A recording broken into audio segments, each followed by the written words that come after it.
when I was a child, before life removed all the innocence. My father would lift me high and dance with my mother and me, and then spin me around till I fell asleep. Then up the stairs he would carry me, and I knew for sure I was loved. If I could get another chance, another one, another dance with him, I'd play a song that would never, never end. How I love, love, love to dance with my father again.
Hindi ko nga, pag ito'y nanonood ng television, hindi ka naman inaano ng mga artiso, umiiyak ka niya.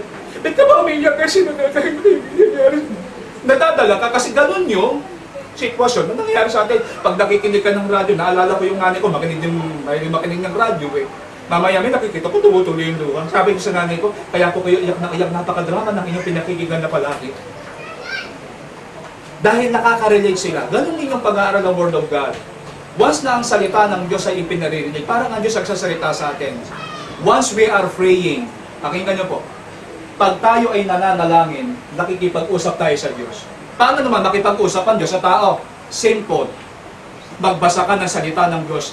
God, ang Diyos, ay nakikipag-usap sa atin. May mga kapatid, ulitin ko, paano tayo makipag-usap sa Diyos? Pag tayo maraming kabigatan, nananalangin tayo, nakikipag-usap tayo sa Diyos. Paano makipag-usap ang Diyos sa atin? Para ibigay niya ang message sa atin. Mag-aral ka ng salita ng Diyos, nagmimisahe ang Diyos sa atin. At ang Diyos hindi po naghahanap ng kaperpektuhan. Pangalawa, maulit ko lang. Kasi pakinggan po natin.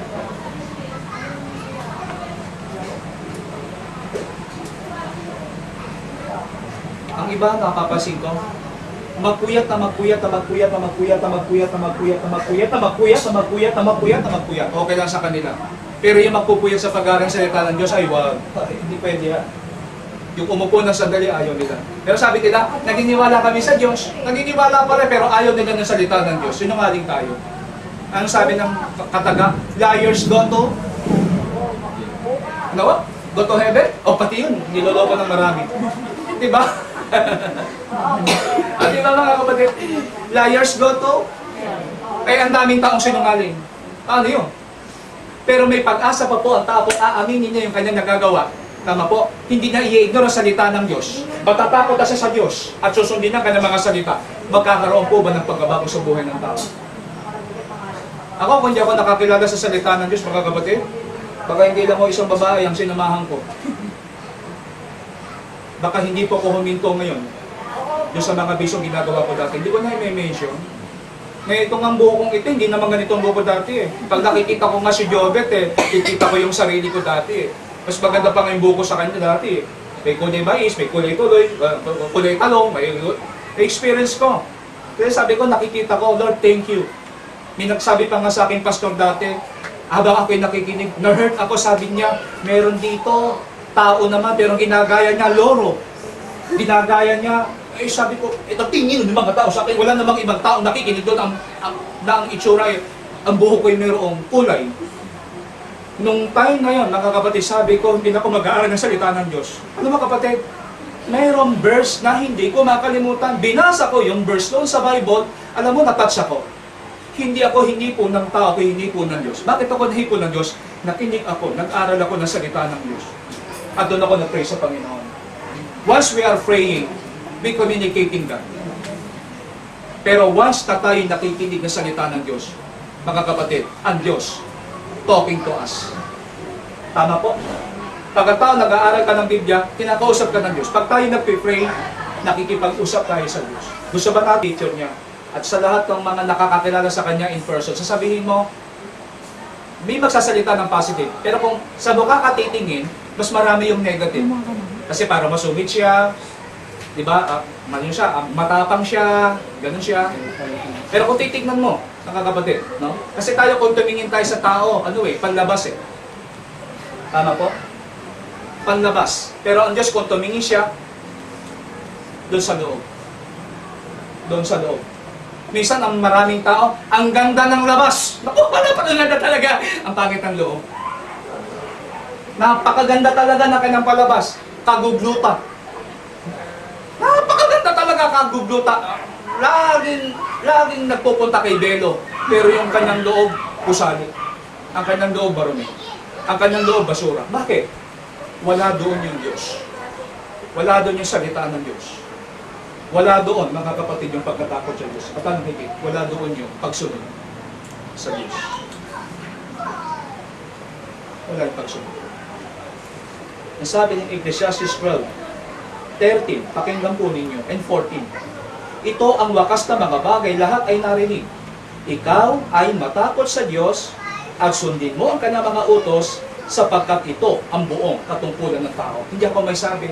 Sa kapal ng Biblia, there are two duties or responsibilities of man. Kahit na ikaw ay Katoliko, Protestante, regardless of our religion, mga kapatid, kung ikaw ay naniniwala sa Diyos at gusto mong magkaroon ng direksyon ng buhay mo, magkaroon ka ng banal na takot sa Diyos, at sundin natin ang kamangautos, ang sabi niya, ito ang buong katungkulan ng tao, sapagkat dadalhin ng Diyos ang bawat gawa sa kahatulan, pati ng mga kubling bagay, maging ito'y mabuti o maging ito'y masama. O, kita mo na? Kaya nga meron kante, God is watching. Ang sabi ng iba, hindi ko maintindihan English.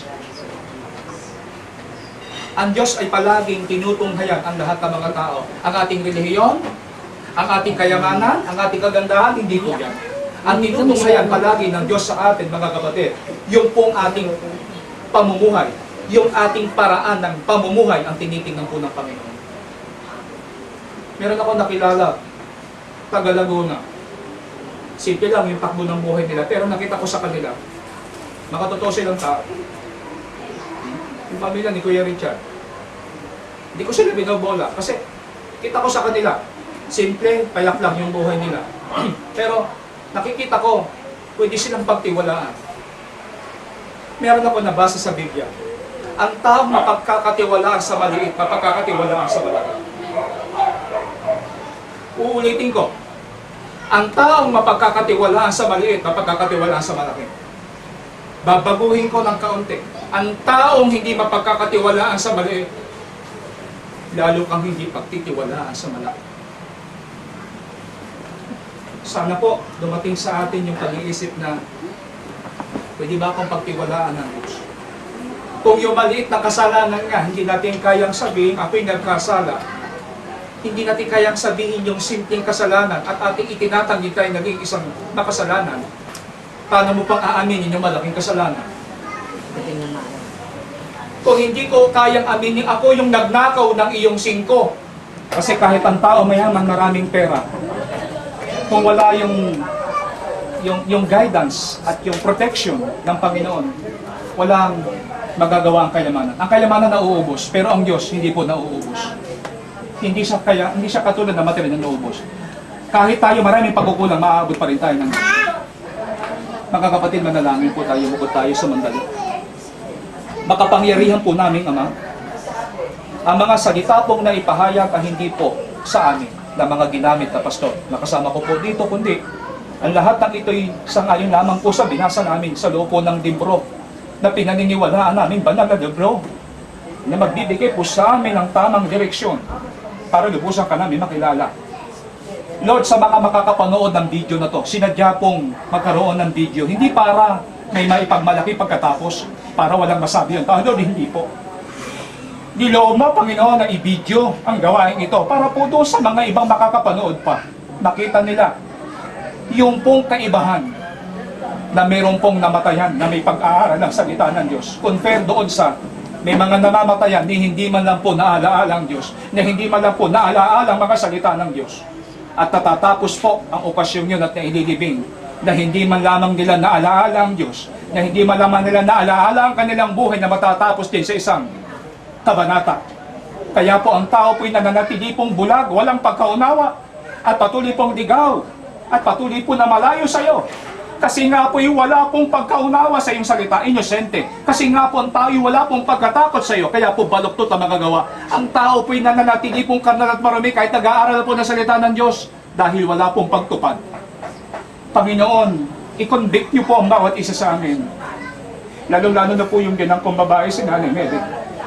Isa lang po yung prayer ko, Panginoon, sa magulang kong ito. Huwag siyang bibitaw. Tulungan mo siyang magmakabitaw sa iyong mga salita. At patuloy niya po makapiling ang iyong salita. Kahit po, ang aking din ng lalaki, hindi na niya po makakapiling physically. But spiritually, pwede niya pa rin makapiling po yung mga magagandang mga alaala. Plus yung salita ng Diyos na nagbibigay ng kapag-asahan, Panginoon. Huwag mo po siyang pababayaan sa ganun, Panginoon.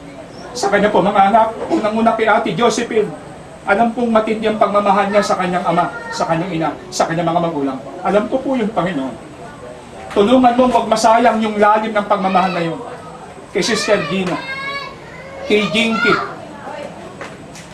Lord, maging sa dalawang anak niya na totoong mahal po ng aming magulang na ito. Kay Embet, kay Jobet, inihiling ko, Panginoon. O sila man ay nagiging matagumpay na sa pinansyal, hindi pa rin sapat yun, Panginoon.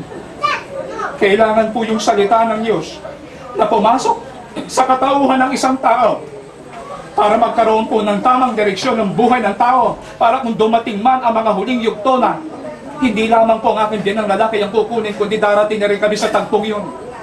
Hindi kami maging lugi, kundi magkamit kami ng buhay na walang hanggan. Yung ipinangako sa amin. Totoo po, nalulungkot kami at nalulumbay din at nakikisimpatya kami sa mga nagdadalamhati namin, mga kapatid na naririto. Pero alam namin, Lord, pagkatapos po ng hapis, pagkatapos po ng hinagpis, kung kami man ay totoong nakakilala sa iyo, sa kabilang buhay wala nang hapis, kundi ang kaligayahan ng katuwaan ay doroon na. Kaya po sa aming mga nauunawaan at mga naririnig na mga salita ng Panginoon, tulungan pong huwag pong maging huli ang mga salita ng Diyos sa buhay po namin. Sa lahat po na nakarinig ng salita ng Diyos, unang-una po sa pamilya po namin dito sa De La Cruz. Sa lahat po ng mga kaibigan at kakilala ng aming pong namayapang kapatid na ito. Sa lahat ng mga naririto, Lord, nawa, pagpalain mo pong espiritual namin kalalagayan at dumako po sa aming pag-iisip na isang araw po ang aming lakas ay po pwedeng mawala. Ang buhay namin ngayon sa isang iglap ay po pwedeng mawala. Papaano po ang mangyayari sa amin? Tulungan mo kami, Lord, magkaroon ng assurances. Magkaroon ng assurances na hindi lamang may magandang kabaong, na hindi lamang may magandang paglilibingan, kundi yung katiyakan ng kaligtasan sa iyong kaharian, kami doon pupunta, Panginoon. Ipagpala o pagpalain mo ang lahat ng mga naririto. Dinadalangin ko, ito pong buong magdamag na to, Lord.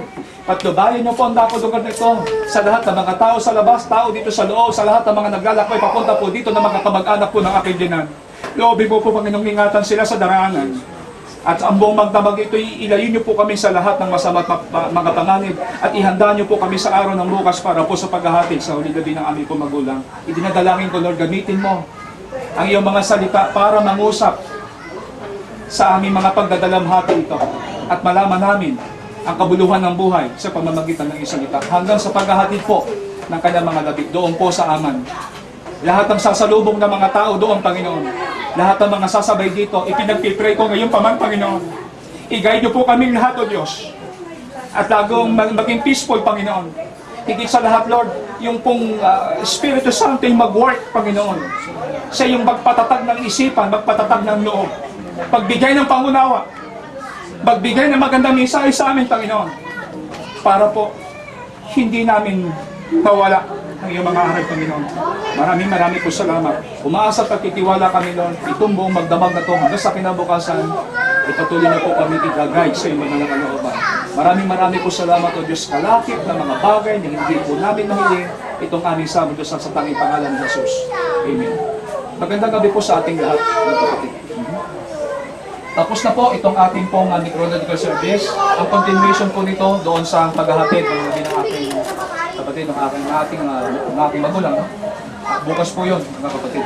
Before 10, magkakaroon po ng burial service po dito at doon sa simbahan. Magandang gabi po sa ating lahat.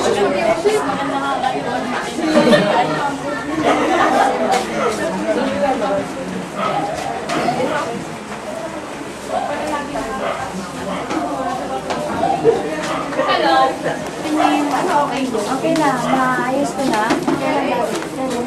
Magkanta. Pero,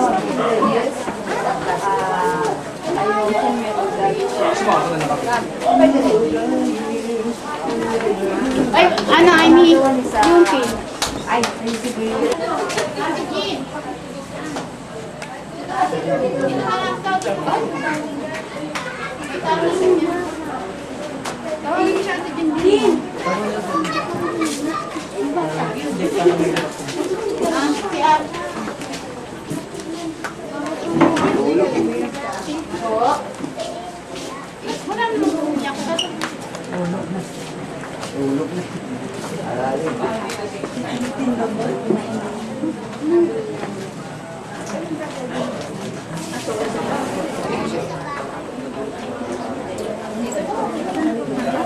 daw.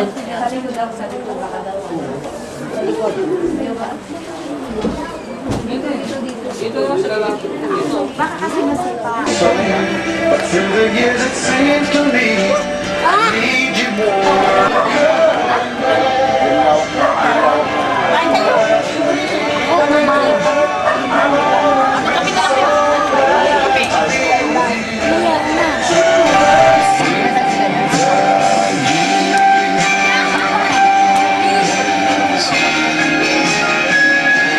Through the years when everything went wrong, together we were strong. I know that I belong right here with you. Through the years, now I know that love is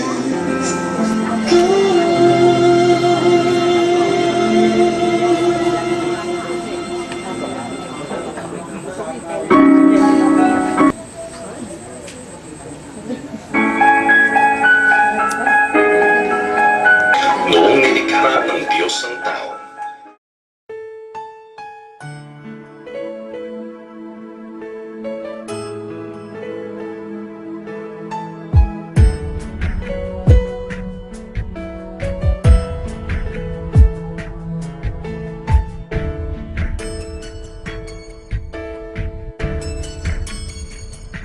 Three feet tall and full of questions. You must have thought I was the smartest man alive, and I didn't have all the answers to every little how and where and why. Like Daddy, why is the sky so blue today? Does Jesus really hear me when I pray? When I grow up, will I be just like you?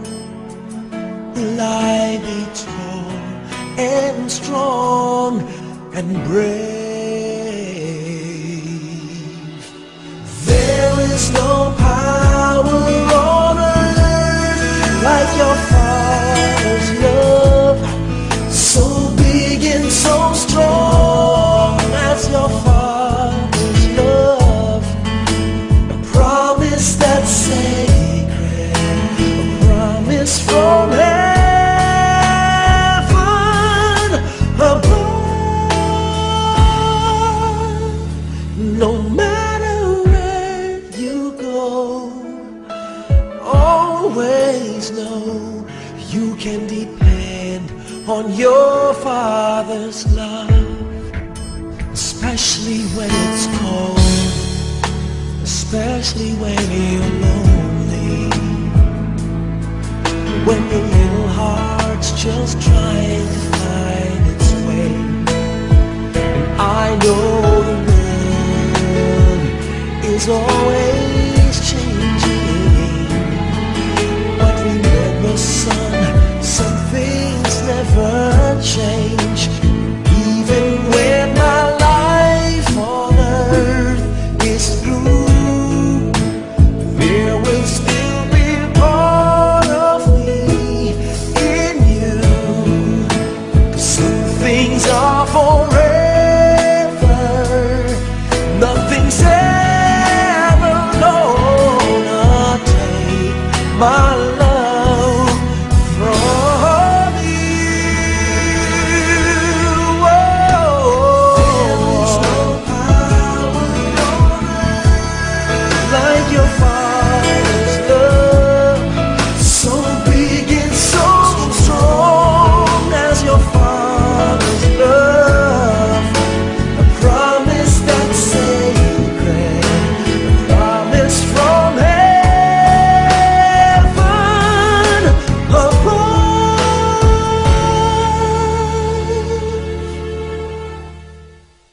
Did I hug enough? Did I care enough when you most needed trusted me. Was I there enough? Enough to make you feel the power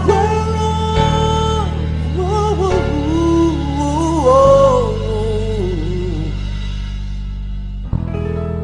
your father's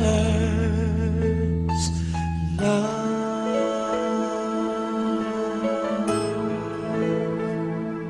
Father's love, father's love, your father's love, father's love,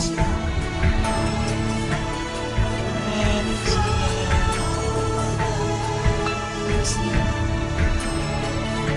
father's love.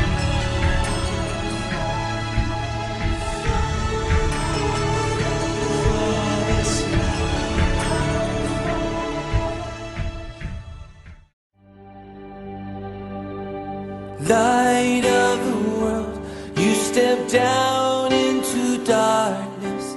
Open my eyes, let me see beauty that made this heart adore you. Hope of a life spent with you.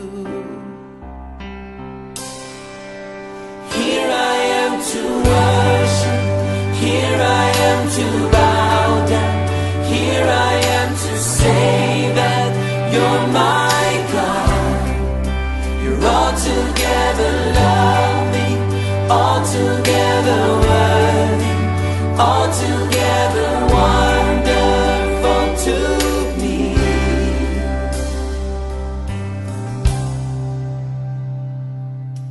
King of all days, oh so highly exalted.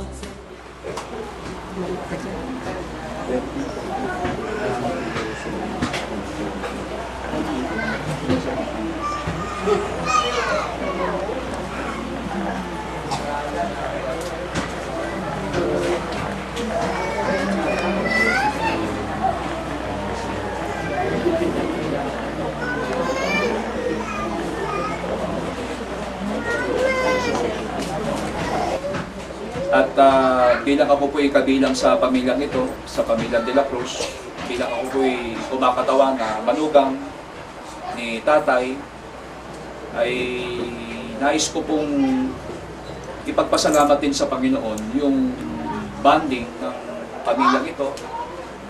At nais kong hilingin din sa Panginoon at talagang tayo ay gabayan ng Panginoon, hindi lamang sa mga sandaling ito, kundi sa mga panahon pang mga darating. Bagamat itong moments na ito ay masasabi kong magkahalong emosyon. Ngunit sa kabilang banda, kung papaano nga na niloob ng Panginoon na pagkalooban tayo ng sarili-sariling mga buhay, ay sa ayaw man o sa gusto natin, ay lumarako talaga yung point na iiwanan natin itong mundong ating kinagagalawan according doon sa will ng Panginoon. Ini-invite ko ang bawat isa, tumayo tayong lahat at mananalangin tayo. Yan ang babae, kay Nanay Mary, kay Ate Josephine, kay Sister Gina na aking asawa, kay Embet na nasa ibang bansa ngayon, kay Jobet. Idinadalangin ko po sila kabilang po ng kanilang mga anak, ng aming mga anak.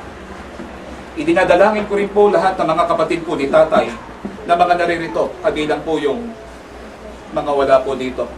Idinadalangin ko rin po ang lahat ng mga pamangkin, ang lahat po ng mga hipag at mga manugang, ang lahat po ng mga kumpare, mga kumare, kabilang po ng mga kaibigan, mga kapitbahayan na ngayon po'y naririto.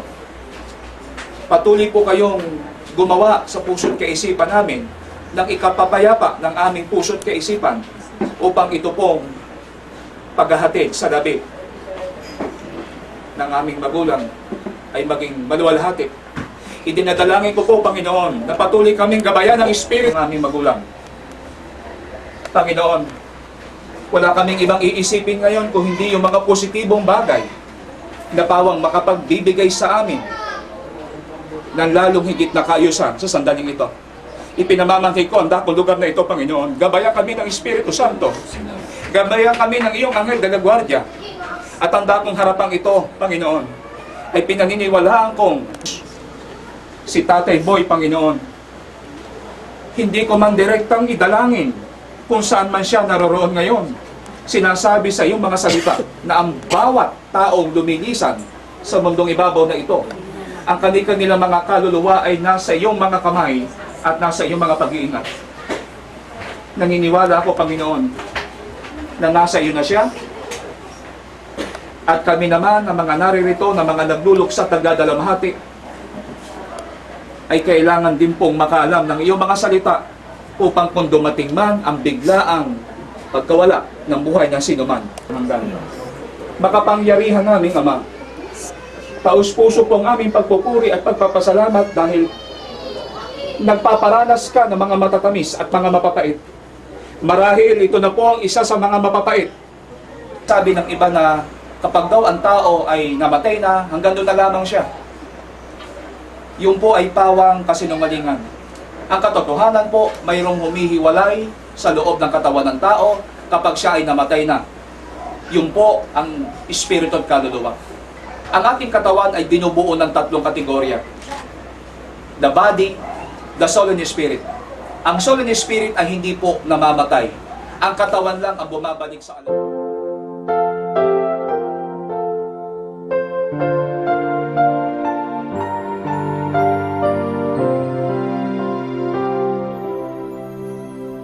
I would ride on your shoulders and look out on the world, pretending I was big and tall like you.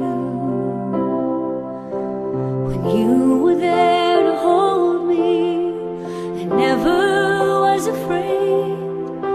You made me feel there's nothing I can't do. If I'd spread my wings to fly when I was very small, I knew that you'd be standing by to catch me if I fall. You're my hero, chasing the monsters from my room, going on trips around the moon. The one who's always been there faithfully. You're my hero, and 'cause you're my dad, I'm twice as blessed and lucky to be me.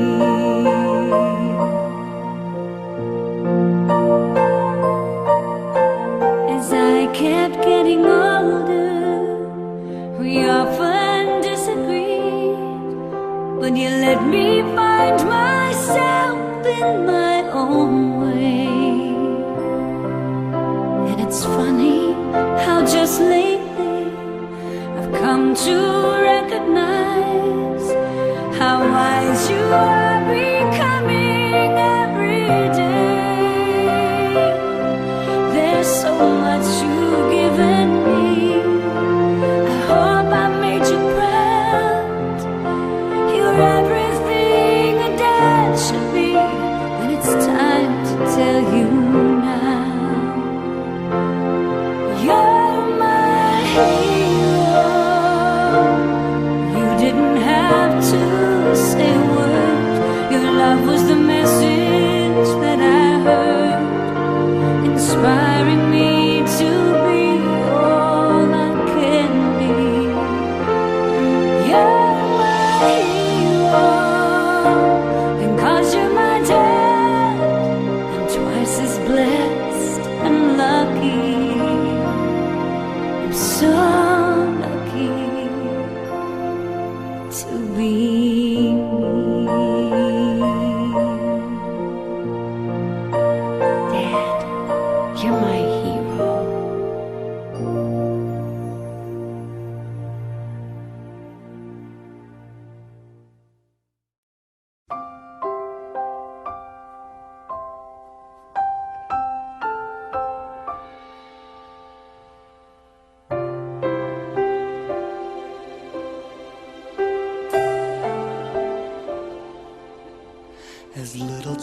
children, we would dream of Christmas morn, of all the gifts and toys we knew we'd find, but we never realized a baby born one blessed night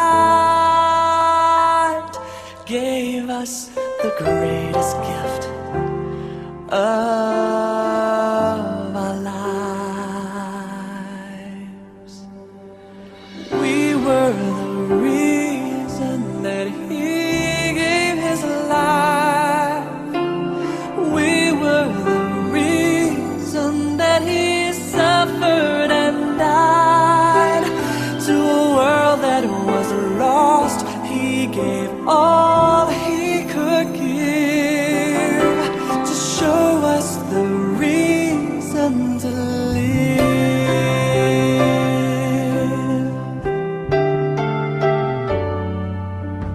As the years went by, we learned more about gifts, the giving of ourselves, and what that means.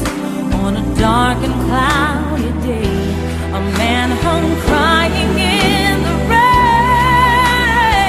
all because of love, all because of love. Oh, and we were the reason that he gave his life. We were the reason that he suffered and died. To a world that was lost, he gave all he could give to show us the reason to live.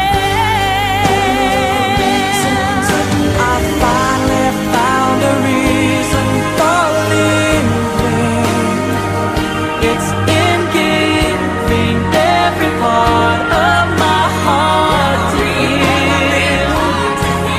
And all that I do, every word that I say, I'll be giving my all just for him.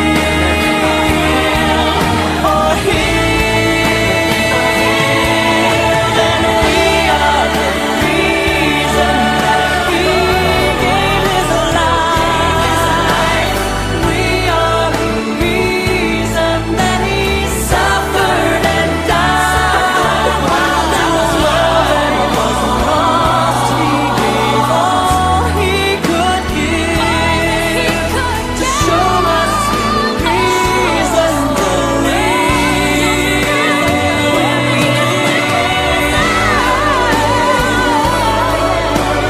He is the reason to live.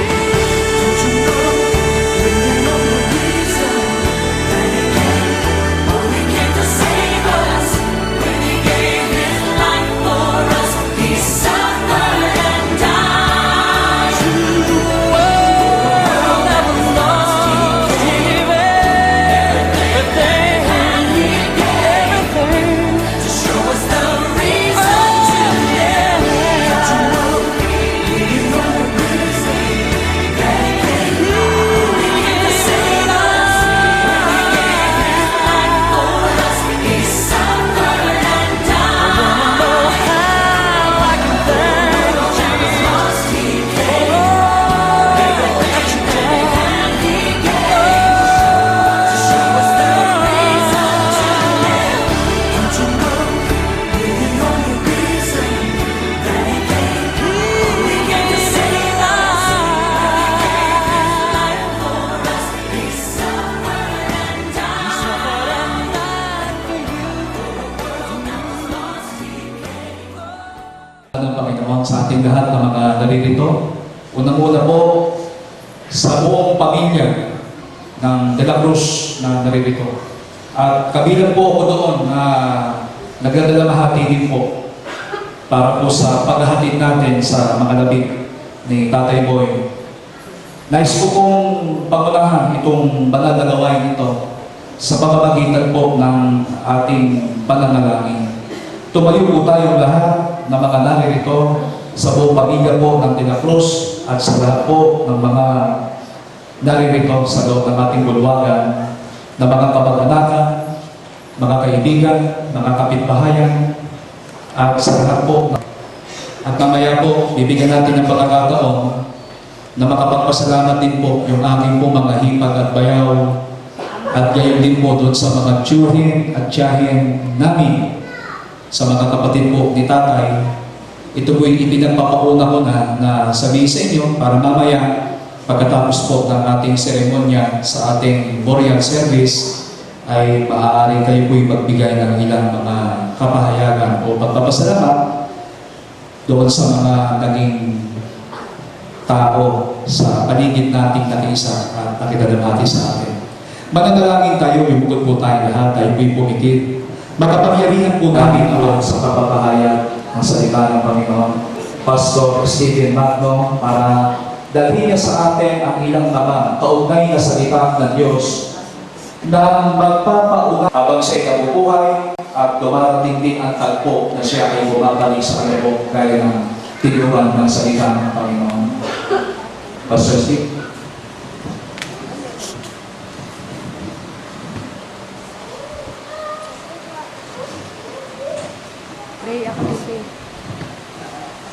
Nakikilala po kayo mga minamahal mga kapatid.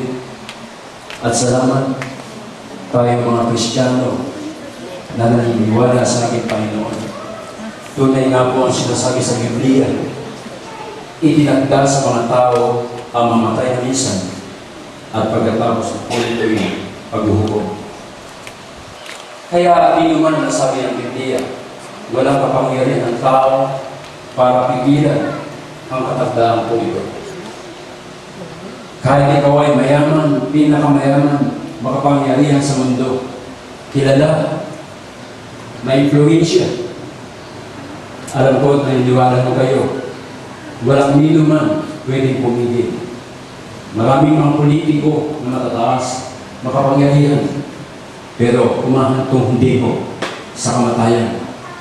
Kaya nga tama yung sinasabi ng Biblia, walang nino mang tao makapangyarihan para pigilan ang itinagdang kamatayan o kaarawan ng kamatayan ng isang tao. Bagaman iba't iba, hindi pa ipinakamanap sa loob pa lamang ng tiyan ay namamatay na. O dahil sa kanyang puso, dahil mapagmahal. Purihin ng Panginoon.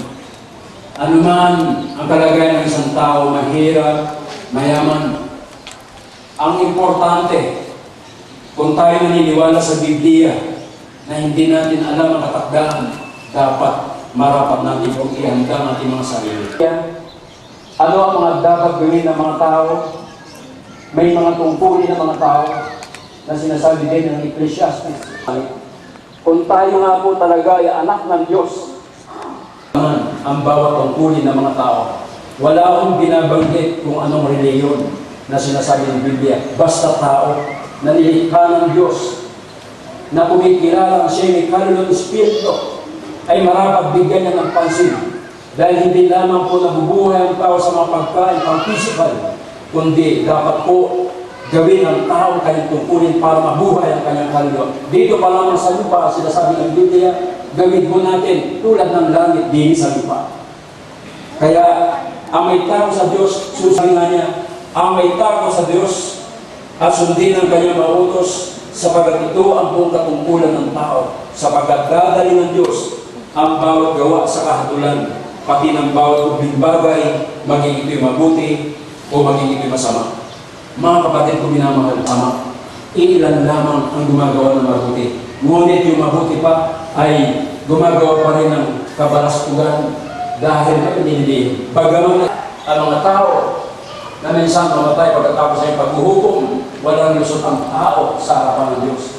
Dahil katulad ng ating kapatid, salamat, at siya nakaalam ng mga salita ng Panginoon, marahil ay handa dahil may asawa po siyang marunong sa salita ng Panginoon. Marahil ipinagdaman po ito at ito'y dinuro po ito para magkaroon ng kaalaman ang ninuman minamahal sa buhay.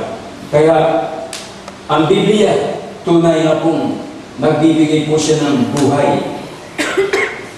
Ang sabi nga mo ni Apostol Pablo, katulad ng namamatay.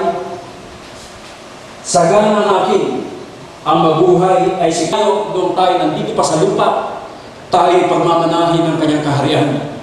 Mapalad ang mga taong tumitiwala sa Panginoon, sapagkat ang Panginoon po ay tunay na pag-asa. Pag-asa ang mga bagay na hindi nakikita, na siya inihanda ng mga tao din sa lupa. Pag siya na mayapa, maharap ang kanyang kaluluwa, marahil yayakapin siya ng Diyos dahil sabi niya, anak, salamat sinunod mo ang aking masalita. Tunay na ikaw ay may takot.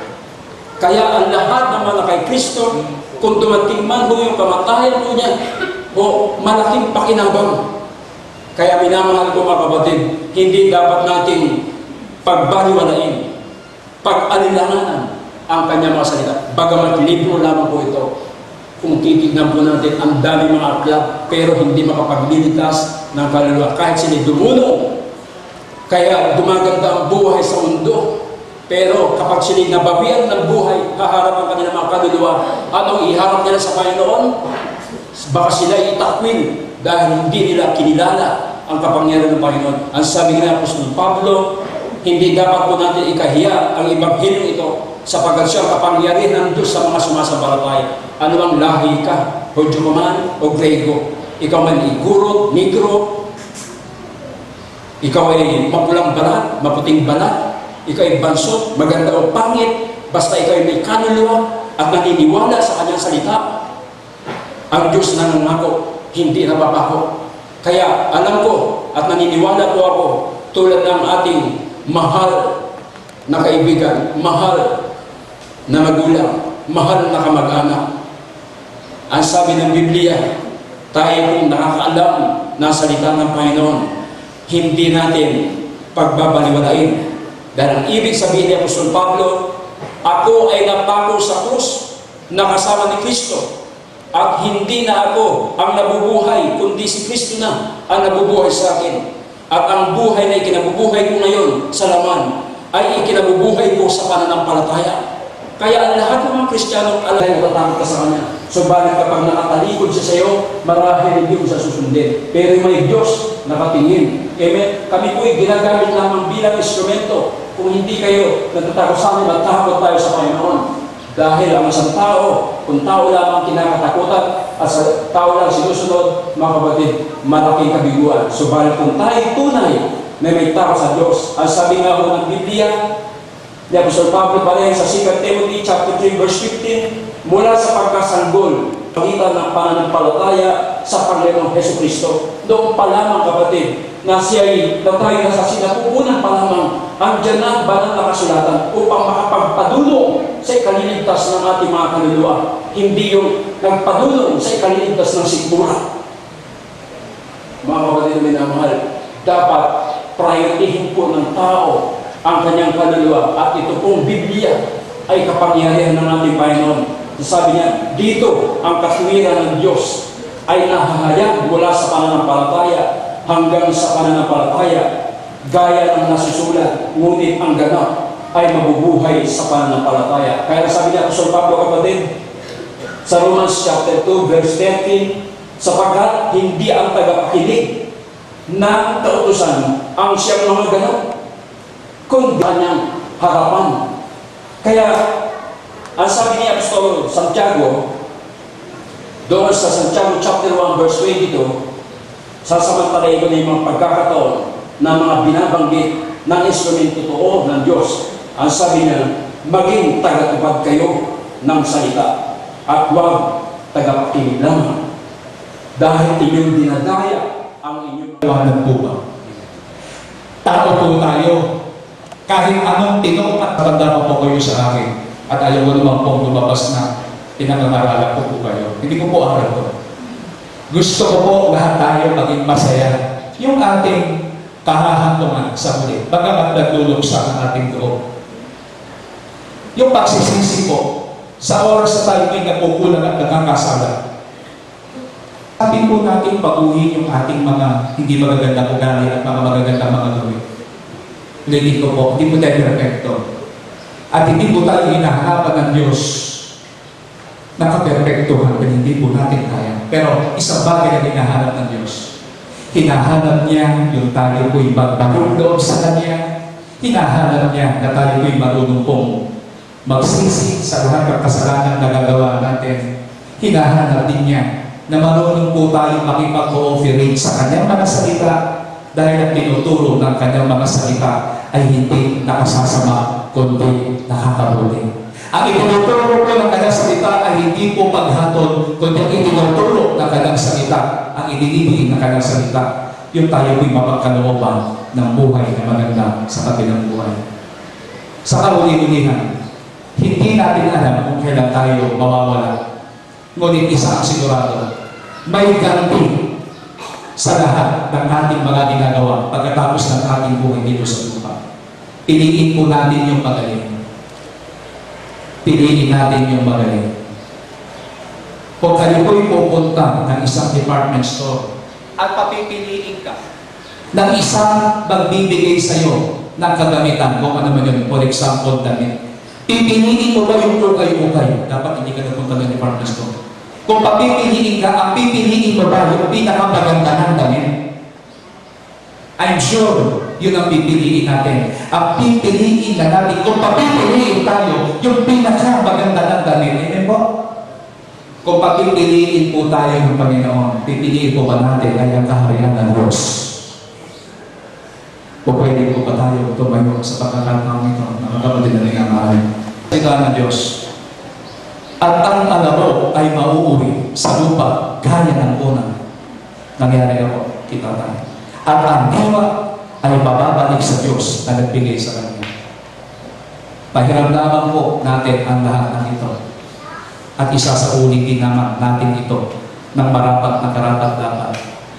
Sinabi ko po sa harapan ito noong mga nakaraan na, dahil nakatungtong din ako dito nung meron isang kapatid tayo namatay dito. Sinabi ko ang ganito. Kung mahihirapan ka ng isang mahalagang bagay, di ba magagalit ako kung isasauli mong sira-sira? Ano ba dapat? Isasauli kong maayos. Ang buhay po ba natin ay pahiramdam ng ating pag-uugali at pamumuhay ay po pwede pa po ba natin ito'y may ayos. Darating po ang tagpo sa ayaw at sa gusto natin. Tayo'y babalik sa Panginoon at ang pahiram na buhay ay katulad ng kagamitan na isinasauli rin na kung paano ang maayos na ibinigay ang buhay, dapat po'y maayos din po maibalik ang buhay na kanagulugod sa mga ng Panginoon. Sa mga huli na mga salita na may kalakip na mga pagawa. Iba pala yung feelings kapag blood-related mo yun. Sineserve sa mga ganito. Nakakadalawa na po ako. Una yung tatay ko. Pangalawa, yung tatay ko pa rin sa asawa. Pero lagi kong nilalagay sa isip ko, Panginoon, paano magyayari ang pangako mo na magkabit kami ng buhay na walang hanggan kung hindi mo pupuli ang aming katawan? Mangyayari lamang ang pangako ng Diyos makuha natin kapag kinuha na ang ating katawan na ang ating kaluluwa naman ay katulad ng kagamitan isinasauli natin sa maayos na pagsasauli. Sa Roma chapter 14, pakinggan lamang po ninyo. Sapagkat ang sino man sa atin ay hindi nabubuhay sa kanyang sarili at sino man ay hindi namamatay sa kanyang sarili. Sapagkat kung mabubuhay tayo sa Panginoon, tayo na nabubuhay. O kung namamatay tayo sa Panginoon, tayo na namamatay. Kaya't sa mabuhay tayo o mapatay na tayo sa Panginoon. Nabubuhay ba tayo ngayon? Katulad din natin, nabuhay din siya sa edad po 70, 70. Dumarating din po ba yung tagpo na siya ay yun? Ay kinuha na ng Panginoon. Ang pala tayo kinuha na rin ng Panginoon. Sana sa mabuhay na sa Panginoon. At kung abutan ng kamatayan, dapat buhay na sa Panginoon yan. Yan po ang mga mensahe ng salita ng Diyos. Pilit niya ang bawat luha sa kanilang mga mata at hindi na magkakaroon ng kamatayan. Yun po yung sinasabi ko. Sa lupa, sa katawan, yan naman ang mamatay. But ang ating soul and spirit is still alive and remain alive. At kailangan lamang po yung personal relationship natin sa Panginoon na maging alive. Kaya mga nasabi natin Jesus is alive! Diba? Ang Diyos ba yung buhay? Minsan pinagsasabi, tayo ba ay mga buhay? Isa sinasabi ng mga tao, kami ay mga buhay. Ang ibig sabihin ng, we are alive in the Spirit. We are living in the Spirit. Yan ang ibig sabihin. We are alive in the Spirit. Ibig sabihin niya mga kapatid, tayo ay mayroong fully and concentrated relation sa Panginoon. At hindi mo natin dapat na mawawala yan. Magkakaroon ng dalamhati o hindi na magkakaroon ng dalamhati o pananambitan man o hirap pa man, ang mga bagay ng una ay naparang na. Ganyan po ang katawiran ng isang taong sumakabilang buhay at tatanggapin niya ang reward o itong gantimpala ng Panginoon. Mananalangin tayo, mga kapatid, sa pangalan ng Panginoon. Yumukod po tayong lahat. Makapagyarihan namin, Ama, na ihayag na po ang iyong mga salita sa harapan ng mga taong mga naririto. Unang-una po sa aming pong pamilya na ngayon ay nagluluksa. Sa mga tiyuhin at mga tiyahin mo po, mga pinsani na rin sa magkabilang parte ng aking pong pamilya. Sa mga kaibigan at mga kakilalang naririto. O Diyos naman, makapangyarihan sa lahat. Ang iyong mga salita ay patuloy na gumawa sa bawat isa sa amin para kung dumating man ang katagdaan ng panahon ng aming pong buhay na ito'y babawingin, ay maging karapat-dapat kami sa kadantihang pangako na buhay na walang hanggan at hindi kami mahatulan sa uli. Idinadalangin ko po ang buong pamilya po de la Cruz sa lahat po ng mga nakikisimpatya sa aming pong pamilya na harinaway maabot po kami ng kapangyarihan at mula sa iyo ang katahimikan, ang kapanatagan ng loob, ang lakas ng loob, ang tibay ng loob, ang tibay ng pananalig sa iyo. Tulungan mo po, Panginoon, na maging matatag siya sa kanyang pag-iisa sa kanyang damdamin. Bagamat nandyan po kaming mga anak at mga apong susubaybay sa kanya, alam ko po dadaan siya sa yugto ng pag-aadyas habang si tatay naman po ay bumalik na sa iyo, Panginoon. Ipinagdarasal ko po, Panginoon, ipagkaloob pa ang mahaba pang buhay. Regaluhan mo pa sa Panginoon ang mahaba pang buhay. At ang iyong mga salita, ang patuloy po umaliw sa kanya. Maging kila Ate Josephine, kay Sister Gina na aking pong asawa, kay Embet, kay Jobet, sa lahat ng aming mga kanya-kanyang mga anak na apo, ng aming pong namaya, mga gulang, idinadalangin ko po. Tulungan niyo pong magkaisa po patuloy ang buong pamilya ito, kahit na wala na po si tatay. Dalangin ko po na patuloy pong maging mas matibay at maging matatag pa ang pamilya pong de la Cruz, kahit na wala na po si tatay. At inihiling ko din po sa iyo, Panginoon.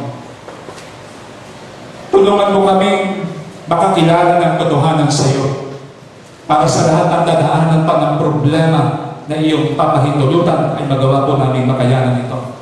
Ganun din po ang dalangin ko sa lahat ng kamag-anakan namin ay huwag niyo pong pabayaan ang kanilang mga pamilya. Gayon din po sa lahat ng tumulong sa pamilya po namin, sa pananalangin, tumulong po sa pinansyal. Panginoon, kayo na po ang bahala sa kanila. Mga tao po, hindi ko na po maisa-isa, pero po, ginamit mo sila na siyang nag-aliw sa kalooban at kaisipan ng aking mga pamilya. Panginoon, nagpapasalamat po kami. Kayo na po ang bahala po sa kanila. Ama, itong sandaling ito, ipinagkakatiwala na po namin si Tatay sa iyo. Nalalaman namin ikaw na ang bahala sa lahat. Ito po ang aming mahigpit na panalangin sa iyo sa tanging pangalan po ng iyong anak na si Jesus. Umaasa kami na hanggang sa mga sandaling ito sa paghahati ng kanyang labi ay maging maayos po ang lahat hanggang sa aming po pag-iwalay mamaya. Ito ang aming padalangin sa tanging pangalan ni Jesus. Amen. Pansalamantala tayo po, mga kapatid.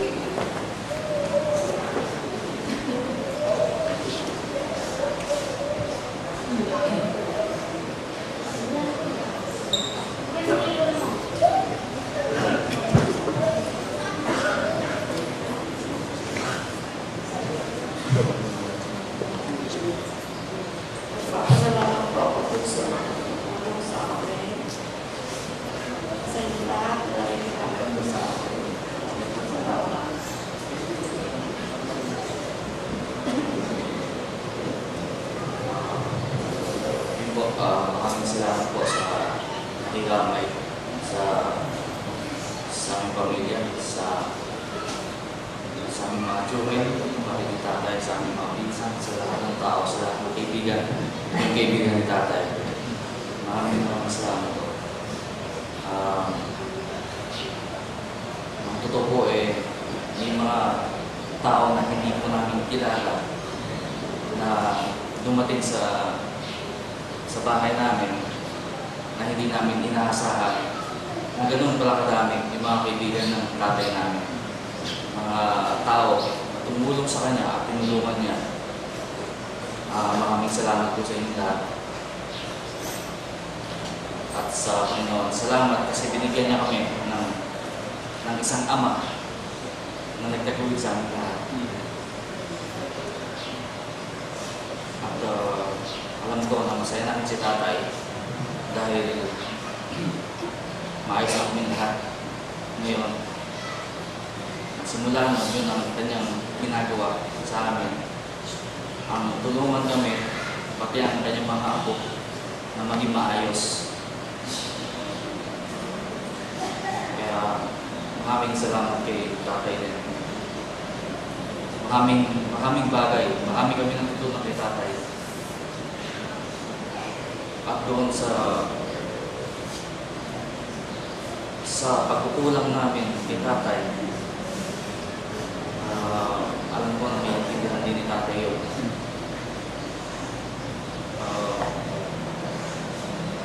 Mahabang panahon din na hindi kami nagkasama-sama. Pero alam namin at alam ni tatay na nagmamahala kami lahat. Maraming salamat sa lahat.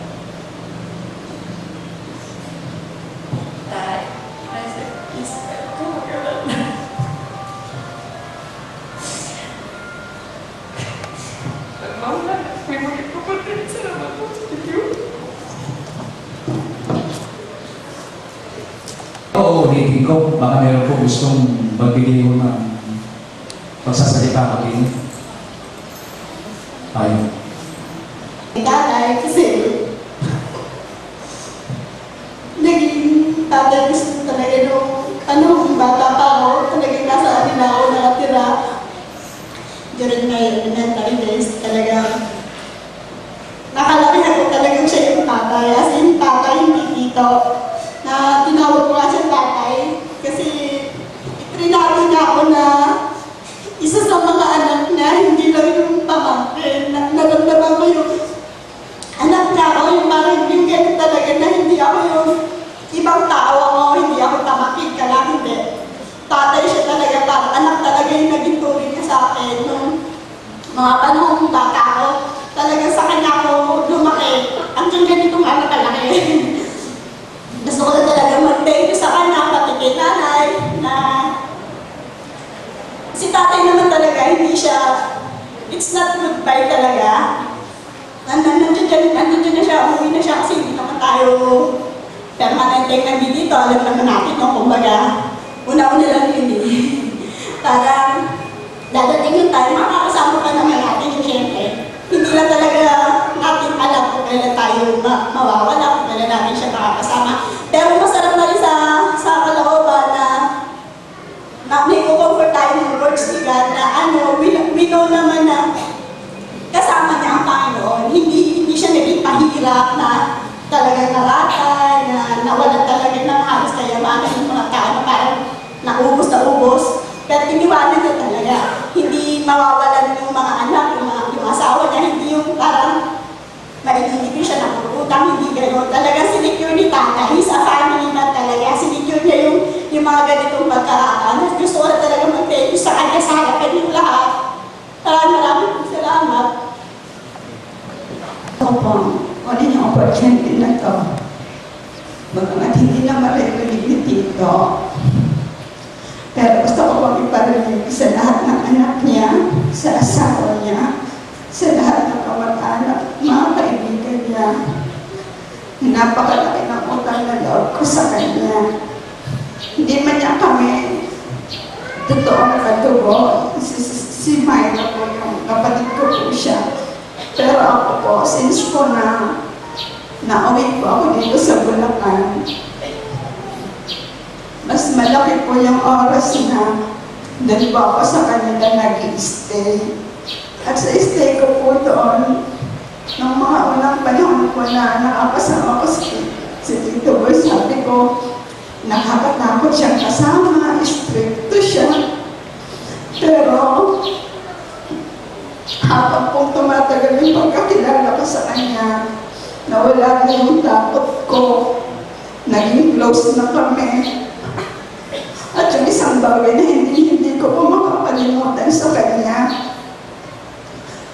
nung pong nanganak ako,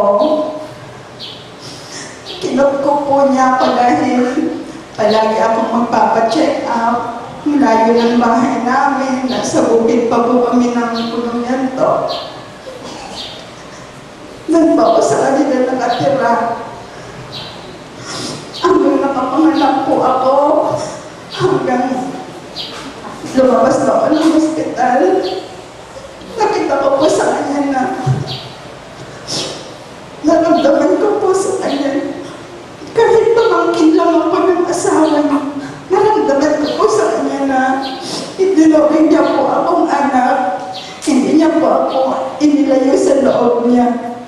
Napakalaking utang na loob po yun. Para po sa kaalaman po ng mga anak niya, nagte-thank you ako sa buhay ng tatay niyo. Naging malaking bahagi po siya sa buhay ko, sila po ng tita ko. Kaya nalungkot ako nung nawala na siya kasi matagal na po kami hindi nakikita. Hindi na niya nakita si Sam, yung anak ko. Hindi na niya nakausap. Sabi ko, anak, hindi mo na pala makakausap si Lolo, yung nagbigay sa'yo ng malaking toy car. Pero kilala po ng anak ko si tatay, nung pagkakita niya po ng picture, sabi niya, Mama, yung si Lolo, oh. Tapos ayaw lumayo sa kabaong, gusto niyang makita. Pero sabi ko, ihahatid na natin si Lolo doon sa bahay niya, doon na siya titira. Kaya pag pupunta ulit tayo dito sa bahay nila, hindi na natin siya makikita. Lumuon naman siya. Kaya muli po, binabalik ko po yung pasasalamat. Bagamat hindi niya naririnig, gusto kong mag-thank you sa buhay niya. Gusto kong mag-thank you kay Lord sa buhay niya. Nakilala ko siya. Naging bahagi siya ng buhay ng magkapatid. October 17, tumawag yung kapatid ko kay Nanay. Tumawag yung kapatid ko kasi nanghihingi siya ng tulong kay Tito Boy. Nag-usap sila sa phone. Medyo nagkaroon pa ng biruan. Alam mo yung Pamerian. Sabi ni Tito Boy, kasi sa lahat naman ama siya, no? Ginagawa niya ng paraan lahat para maibigay lang niya. Kahit yung kakainin niya nga, ibibigay niya pa yan sa iba. Sabi ni Tito Boy sa amin, kasi matagal na kami hindi nakikita-kita, matagal kami tumira sa kanya, naging ama namin siya ng matagal ng panahon. Siya yung tumulong sa amin sa isang sa pinakamahibigat na buhay namin at na naranasan sa pinakamabigat na pagsubok namin sa buhay. Kapatid niya yung nanay ko na namayapa na rin, magdadalawang taon na ngayon. Sabi ni Tito Boy sa amin, sa kapatid ko,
kapatid tungkol sa mga anak niya. Nag-uusap kami. Kasi sa kanya, siya yung naging magulang na, naging ama na sa amin. Sa lahat ng mga nag-join namin, hindi kami masyadong malapit kay Tito Boy kasi nahihiya kami sa kanya. Pero alam niyo naman lahat na sa bawat pagkakataon, tutulong at tutulong siya. Sa lahat ng anak niya, hindi man siya nagsasalita. Alam niyo, maswerte kayo kasi mahal kayo ni Tito Boy. Hindi siya nagsasalita sa inyo. Pero sabi niya sa akin, hindi kami nagkita sa opisina niya. Hindi man niya nasasabi sa inyo yun. Inisa-isa niya kayong lahat. Sabi niya si Ate Josephine, ang daming paghihirap sa buhay. Si Emmett, si Jupet, magkasama na pero nagkahiwalay. Kinukwento niya lahat sa akin yun. Sabi niya ayaw niyang umalis na hindi niya nabibigay sa inyo lahat ng mga bata pa na hindi niya naibigay sa inyo. Kaya Ate Josephine, hindi man niya nasabi sa iyo mahal ka niya. Lagi niya sinasabi sa akin. Sa lahat ng anak niya naawa siya sa iyo kasi palagi na naligaw na mawala sa bahay. Nagsusumigaw para sa pamilya mo. Sabi niya, mabuting anak si Josephine. Sa inyo siya nakasandala, Ate Jo. Alam mo yan, kahit wala, hindi na sinasabi sa inyo. Kay Tita Mary, Tita, alam mo, na mahal ka na Tito Boy, kahit nagsasalita yan, hindi siya marunong maglambing. Pero, alam mo na sa pagbibiro niya, nandyan yung pagmamahal niya sa'yo.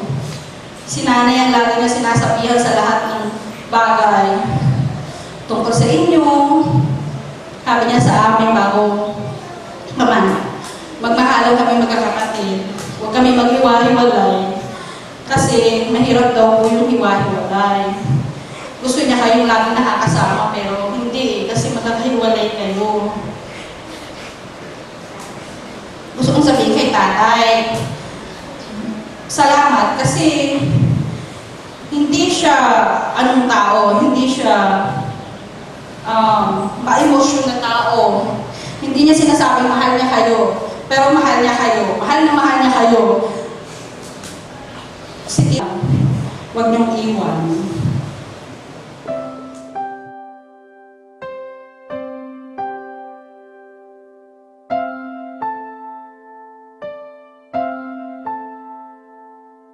Ilang ulit mo na itinatanong sa'kin kung hanggang saan, hanggang kailan magtatagal ang aking pagmamahal, hanggang may himig pa kong naririnig dito sa ating daigdig, hanggang may musika kong tinataglay, kita'y iniibig. Giliw, huwag mo sanang isipin, ikaw ay aking lilisanin. Di ko magagawang lumayo sa iyong piling, at nais kong malaman mo kung gaano kita kamahal.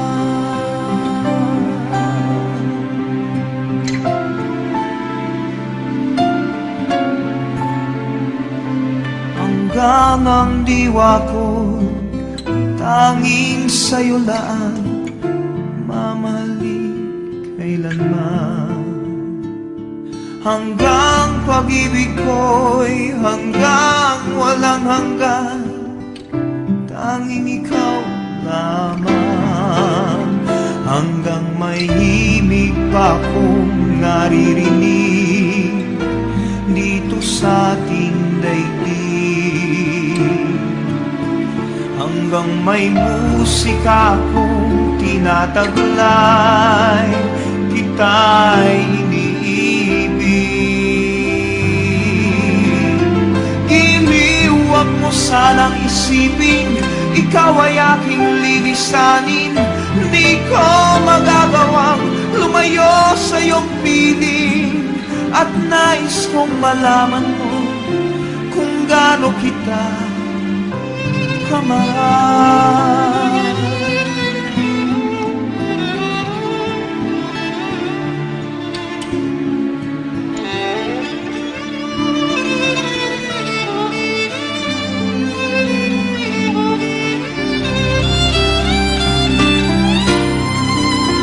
Hanggang may puso akong marunong magmahal, na ang sinisigaw ay lagi ng ikaw.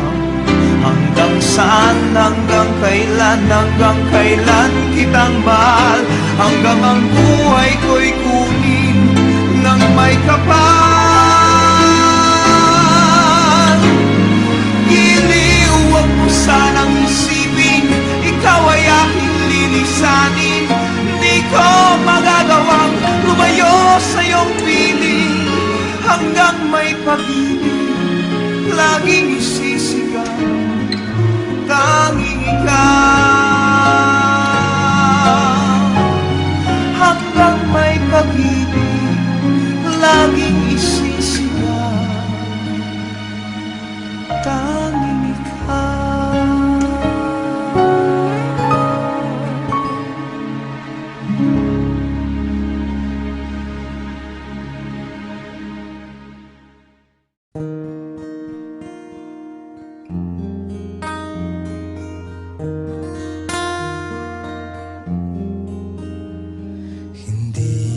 Kita malilimutan,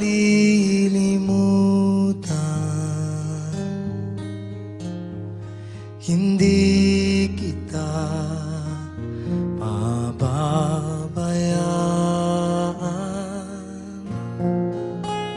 Nakaukit ba't pakailanman sa aking palad ang iyong pangalan. Malilimutan ba ng ina ang anak na galing sa kanya? Sanggol sa kanyang sinapupunan, paano niya matataligdan?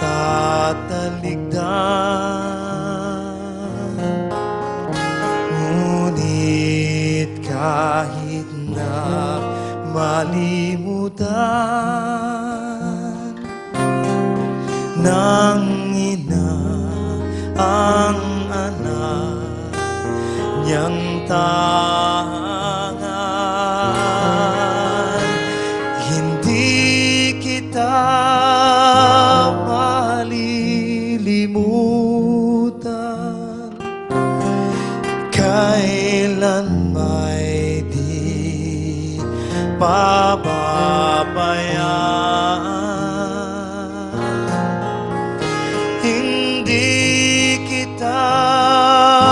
malilimutan.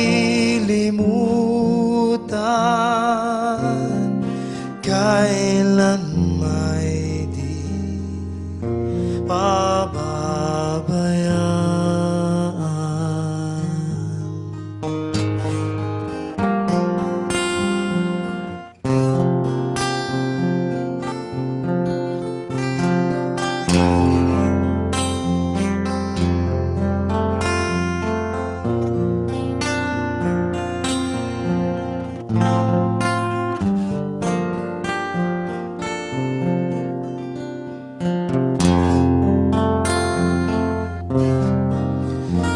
Sanggol sa kanyang sinapupunan, paano niya matataligan? maligdan. Ngunit kahit na malimutan ng ina ang anak niyang tangan, hindi kita malilimutan, kailan may di pababayaan. Hindi kita malilimutan, kailan may di pababayaan.